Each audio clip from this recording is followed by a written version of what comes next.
الحمد لله الذي أحاط بكل شيء علما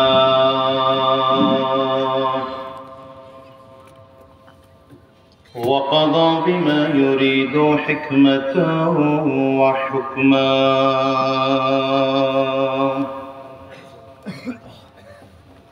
وأنعم بالنعم ابتلاء وامتحانا ونشهد أن لا إله إلا الله وحده لا شريك له ذو الجلال والإكرام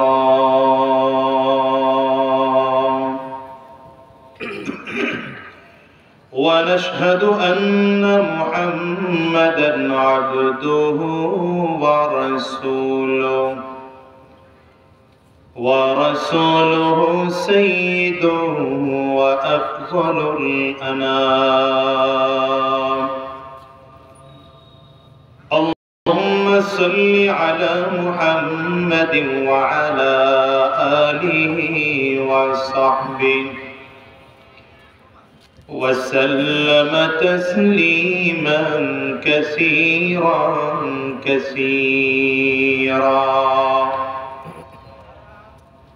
أما بعد فأعوذ بالله من الشيطان الرجيم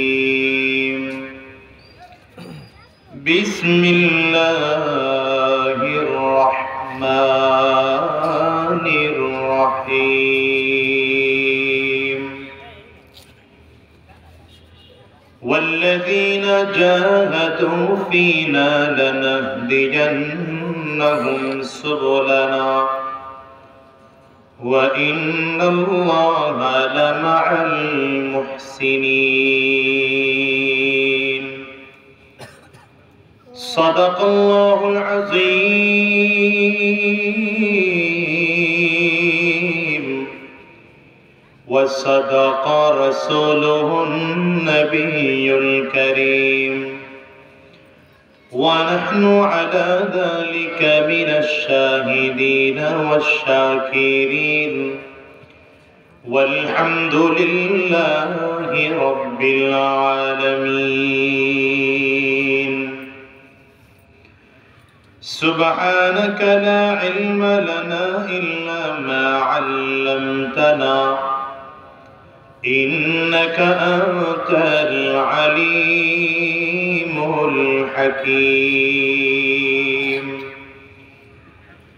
رب اشرح لي صدري ويسر لي أمري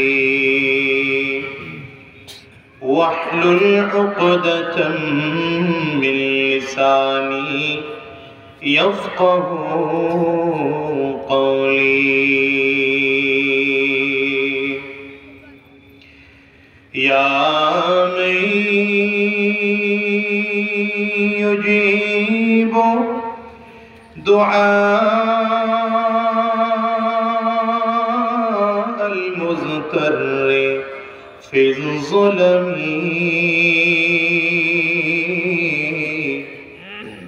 يا كاشف الضر والبلوى مع السقم قد نام وفدك حول البيت وانتبهوا وأنت يا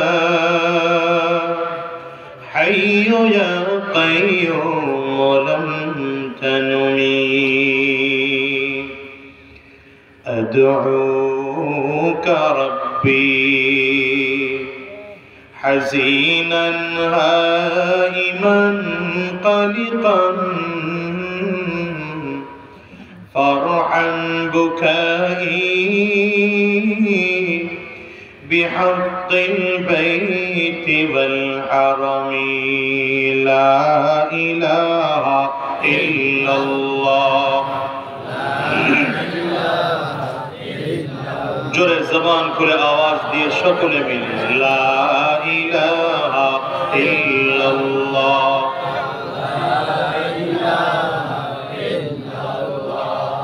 লা ইলাহা ইল্লাল্লাহ,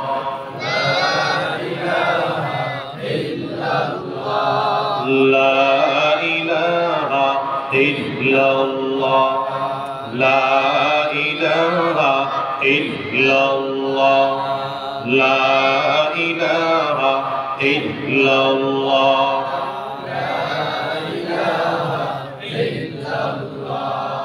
লা ইলাহা ইল্লাল্লাহ।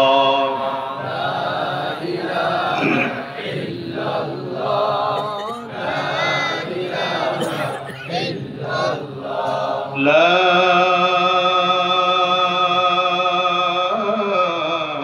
ইলাহা ইল্লাল্লাহু মুহাম্মাদুর রাসূলুল্লাহ।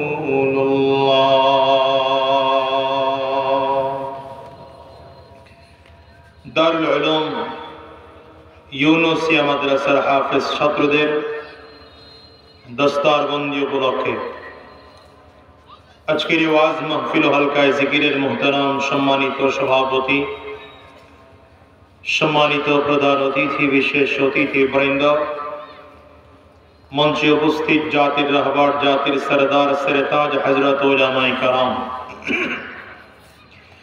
সম্মুখপানে সমবেত দিন প্রিয়, ইসলাম প্রিয়, দিনদার, ইমানদার, মুমিন মুসলমান, মর্দে মুজাহিদ ভাইরা, মুরব্বী বাবাজিরা, যুবক বন্ধুরা, কচি কাঁচা মাসুম বাচ্চারা, পর্দার অন্তরালে অবস্থানরতা সম্মানিতা শ্রদ্ধা মা ও বোনেরা, আল্লাহ পাকের শুকর যে আল্লাহ তাআলা আপনাকে আমাকে অত্যন্ত দয়া করে, মায়া করে, মহব্বত করে ভালোবেসে আজকের এই কোরআনী মজলিসে, জান্নাতি বাগানে, ঈমানদারদের মজলিস, আল্লাহ ওয়ালাদের মজলিসে, বিশেষ করে আল্লাহ পাকের জাকিরিন ও শাকিরিন বান্দাদের মজলিসে যে রব্বে করিম, মৌলে করিম আপনাকে আমাকে আসার বসার তৌফিক দান করেছেন, সে মহান রব্বুল ইজ্জত ওয়াল জালালের দরবারে শুকর আদায় করি।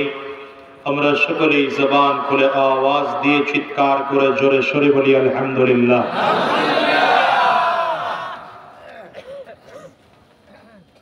আমরা এখন যারা এই দুনিয়াতে আছি, এমন একটা দিন ছিল যেদিন আমরা কেউ এই দুনিয়া ছিলাম না, ঠিক না?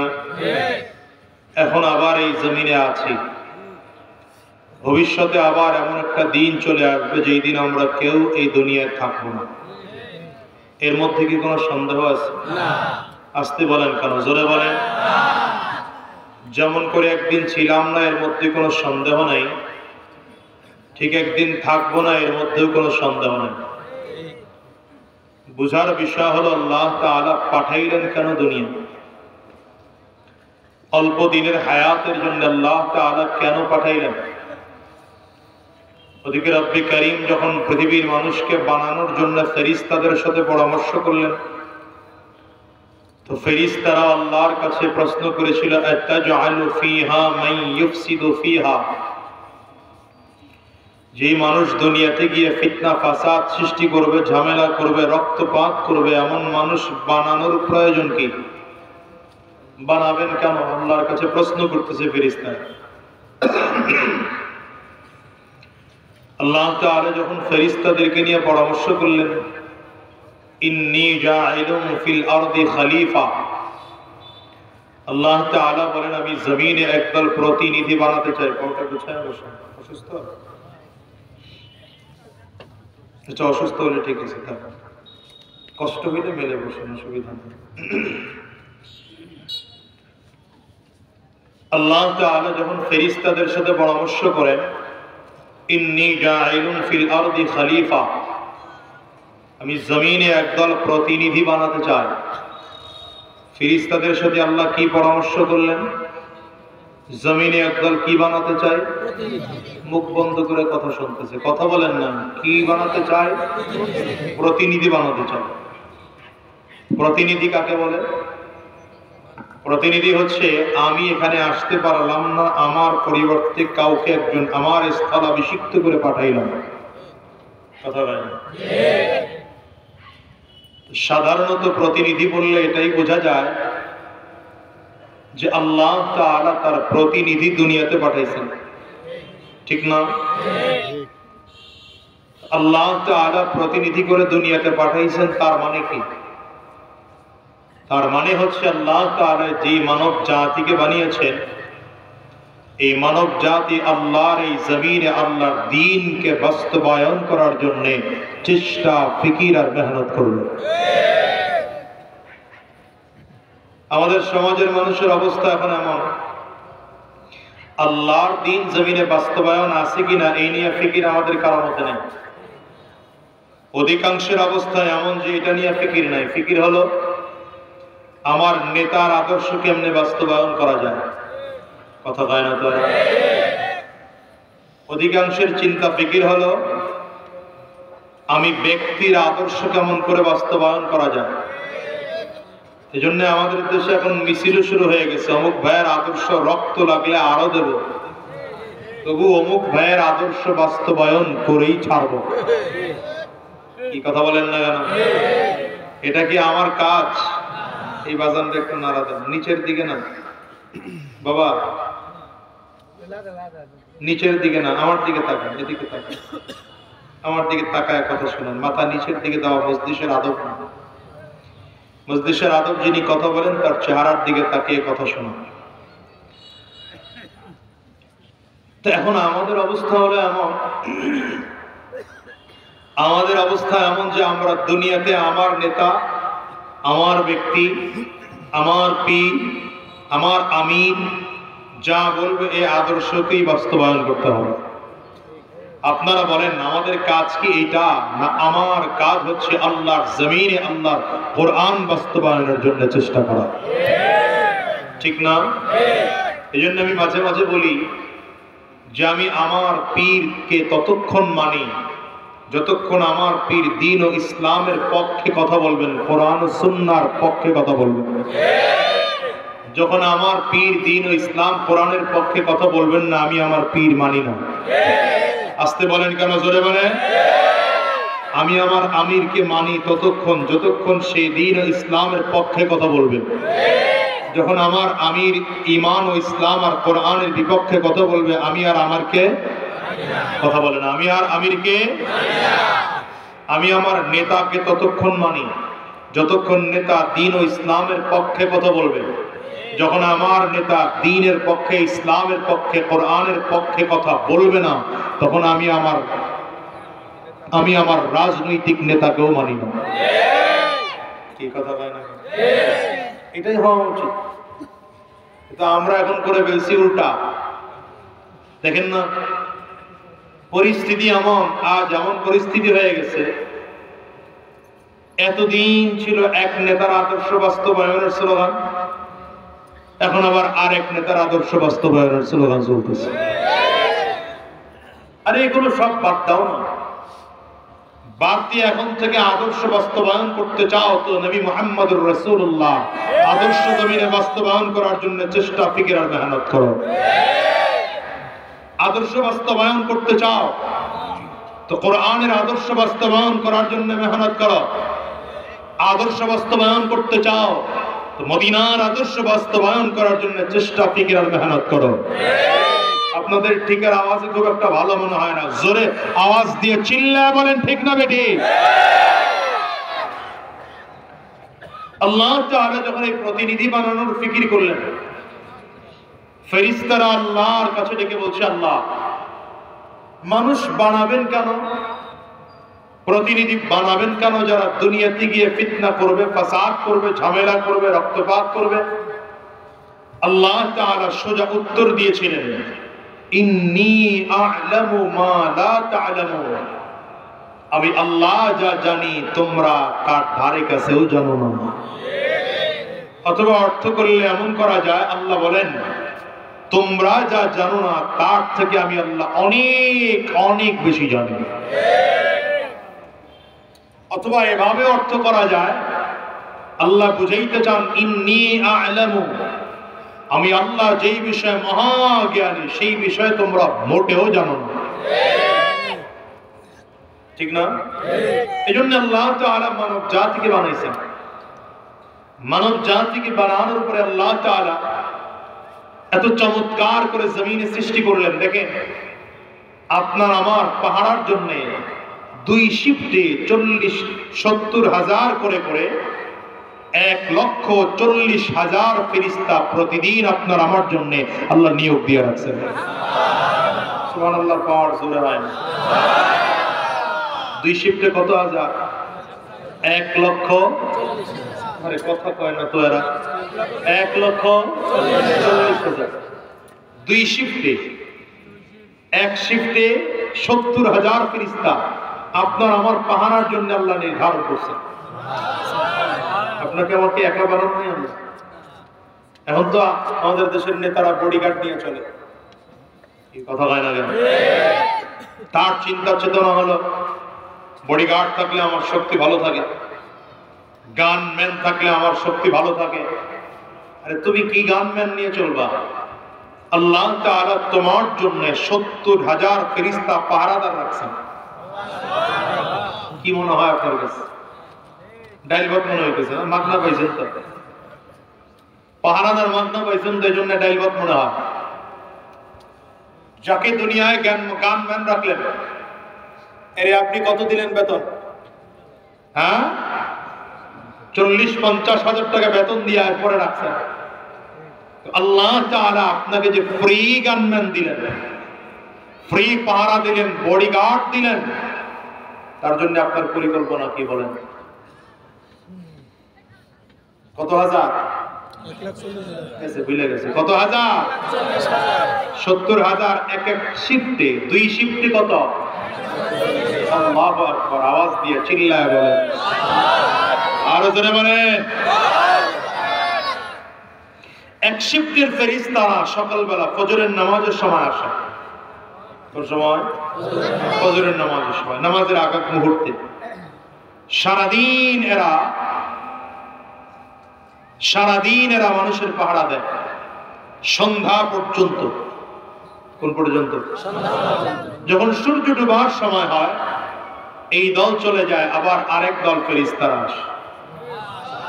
এরা সারা রাত পাহারা দেয়। আপনি আমি তো ঘুমাইতেছি, কিন্তু আল্লাহ তাআলা আপনার আমার জন্য ফেরেশতা দাঁড় করায় রাখছেন, আমার বান্দার যেন কোনো ক্ষতি না হয়। কত পদ্ধতি করে আল্লাহ তাআলা আপনার আমাকে যে হেফাজত করতেছেন, এটা আপনি আমি কল্পনাও করতে পারবো না, চিন্তাও করতে পারবো না। আপনি আমি তো দেখতেছি, আরে এটা অ্যাক্সিডেন্ট হইল না। কেন হইল না? চিন্তা করছে কোনদিন? আল্লাহ তাআলা কুদরতের মাধ্যমে হেফাজত করছেন তোমাকে। এই দেখতেছেন কারেন্টের শর্ট খাইলাম না। এই ভাই, আপনি মুসরামুসি শুরু করে দিয়েছেন কেন মাঝখানে? ধৈর্য ধরে বয়ে থাকলে পায় না। আমি একটু ভিন্ন মেজাজের মানুষ ভাই। আজকে লোক কম হবে, এটা স্বাভাবিক, কারণ পেশা হুজুরটার মনে হয় গতকালকে মাঠে বয়ান করছে। আমার মাহফিল কমিটি যদি জানাইতে তাহলে আমি অন্তত 10-12 দিন আকফিস করে দিতাম। তারাও সাহস করে জানায় না, চিন্তা করছে ডেট পাইছি বড় কষ্ট করে, যে আজকে কইলাম। এরা ডেট কত কায়দা কানুন করছে। মাদ্রাসার কমিটি ধরছে গিয়া আমার এক ভাতিজা এসআই, তাকে না কি যেন নাম, আল আমিন, সে ধরছে আমার ভাতিজা নাইম, সেও আরেকজন এসআই, তাকে। সে আবার আমারে ফোন দিয়েছে, কাকা আমার এক বন্ধুর মাহফিল, আপনাকে দিতেই হবে, যাইতেই হবে। তো তার বাবা আবার এই যে আমার দাদু খুব মহাব্বত, কলিজা দিয়ে মহাব্বত করে। আল্লাহ আমার এই দাদুটাকে দ্বীনের জন্য 100% কবুল করুন, আমিন কর। ভাতিজার কথা যখন মোটামুটি দেখে একটু ইগনোর করতেছি, বাপে সুপারিশ শুরু করছে। বাপে বলতেছে জীবনে একবার চাইছে আপনার ভাতিজা মাহফিল, পাওয়ার অধিকার রাখে না। থিয়েটার ধরন বুঝছেন তো? আমি বললাম ঠিক আছে। তাও আবার ধরছে মক্কায় বিষয়, ওমরার সফরে বিষয়, একসাথে গেছি। আপনার ভাতিজা কি পাওয়ার অধিকার রাখে না? আমি বললাম ঠিক আছে, মাপ চাই, ক্ষমা চাই, ডেট দিয়ে দিতেছি।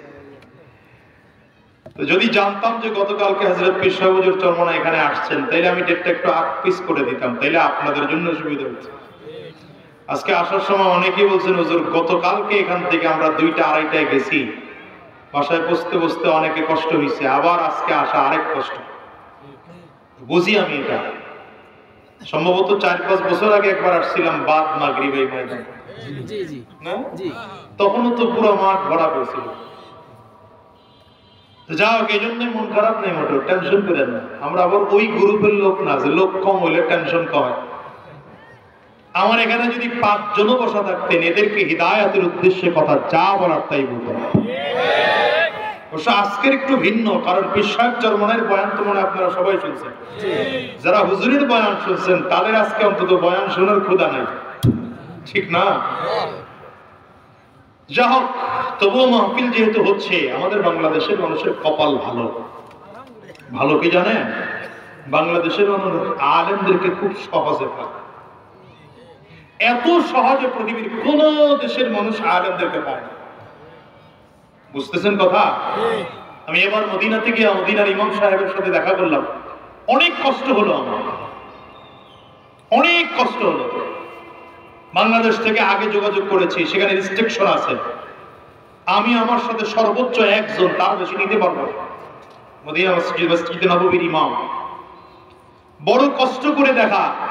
তিনি ঢুকেই বললেন, শেখ আপনি বাংলাদেশ থেকে আসছেন আমি জানি, তবে সময় বেশি দিতে পারবো না, অল্প টাইম, 30 মিনিট সময় দেবো।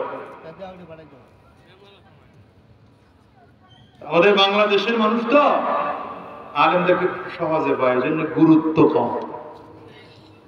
বুঝেন কথা? এখন দেখে যে আজকে হুজুর মাহফিল করছে এখানে, কালকে ওখানে, পরশু ওখানে, পরশু ওখানে, তো হুজুরদের অভাব নাই। ওয়াজ তো এমনি শোনা যায়, আর এমনি ইউটিউব আছে, গুগল আলাইহিস সালাম আছে, এই কথা বল না, ফেসবুক শরীফ, মাওলানা, ইউটিউব তো আছে। যে কারণে আলেমদের দাম এদেশের মানুষ কম দেয়, কারণ যেটা সব যত সহজে পায় ওই জিনিসের মূল্য তত কম। বরঞ্চ হওয়া উচিত ছিল এটা, যে না, আলেমদেরকে যত সহজে পাইলাম, এত সহজেই যেহেতু দ্বীনের কথা শুনতে পারতেছি, তাহলে গুরুত্ব দিয়ে দ্বীনের কথা শুনবো ইনশাআল্লাহ। কষ্ট হইতেছে? রাগ করতেছে? তুমি কবর মাথা নিচের দিকে দিল কেন? কেউ মাথা নিচের দিকে কেন? আমি আগে না কইছি মাথা নিচের দিকে যাবে না? থাকুক না, ঘুমায়।